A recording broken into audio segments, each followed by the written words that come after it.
Welcome to Compassive Comic Book Reviews. I am your host, Colin McSorley. Today I'll be going over Star Wars Issue 2 by Charles Soule, Jesus Saez, and Arif Prianto, The Destiny Path, Part 2. This book starts out with Lando trying to convince Leia to let him take the Millennium Falcon to Tatooine so he can go to Jabba's palace and see if Boba Fett has turned in the bounty of Han Solo to Jabba yet. Leia won't let him go alone though. She's like, nah, you're taking Chewbacca with you. We need someone to watch you, Lando. You are not trustworthy. So Lando and Chewie take the Falcon, headed to Tatooine. When they get ambushed by a bunch of TIEs, Falcon's been up to some trouble lately, blowing up Death Stars, running in battles with the Rebellion. It's the Empire's on the lookout for this ship. Luckily for them, the Harlack gang, who are looking for Han Solo and believe Han Solo to be on this ship since it is his ship, they take out the TIE fighters. But Lando, being the smooth talker that he is, uses his charisma to convince the Harlack gang that, hey, Lando Calrissian, this is my ship.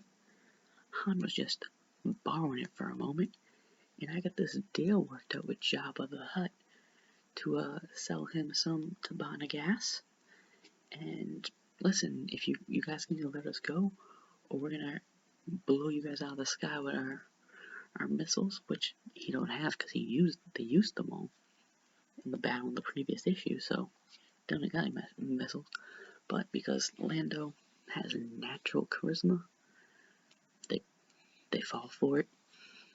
They take the bait. They lead Lando right to Jabba's palace. So we see our guy, Bib Fortuna, looking a lot slimmer than he did in the teaser for the Book of Boba. And he was like, hey, come on in. Jabba will see you now. And Jabba, not a fan of Lando, lying to get a meeting with him, telling the Harlack gang that he has this Tabana gas situation going on when Jabba already has an agreement in place with the Empire. So Jabba's like, you know what, Lando, enough of your shit.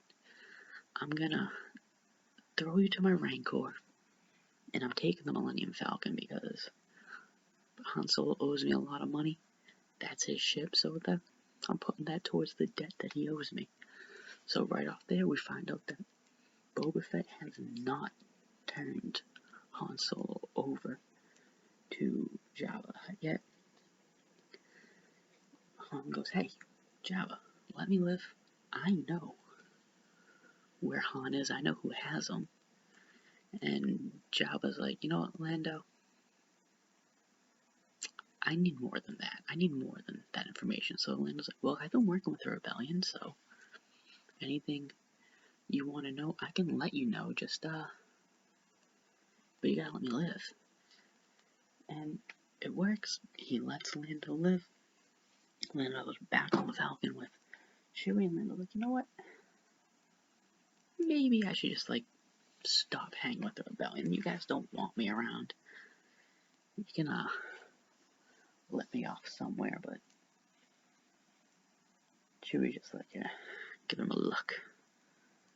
So, yeah, he stays with the Rebellion, and speaking of the Rebellion, they're going through their own shit, because it's confirmed the Empire somehow cracked their code, so they explained that they had their rebel cells are all scattered across the galaxy, that because they didn't want to put everyone in one location, so the Empire can't just wipe them all out at once, and they would send each other these coded messages at certain points, certain times, which send these coded messages to each other, and the Empire, they cracked that code, that shit. So if one cell sends a message to another cell, the Empire is gonna know where both of those rebel cells are, blow them both out of the water.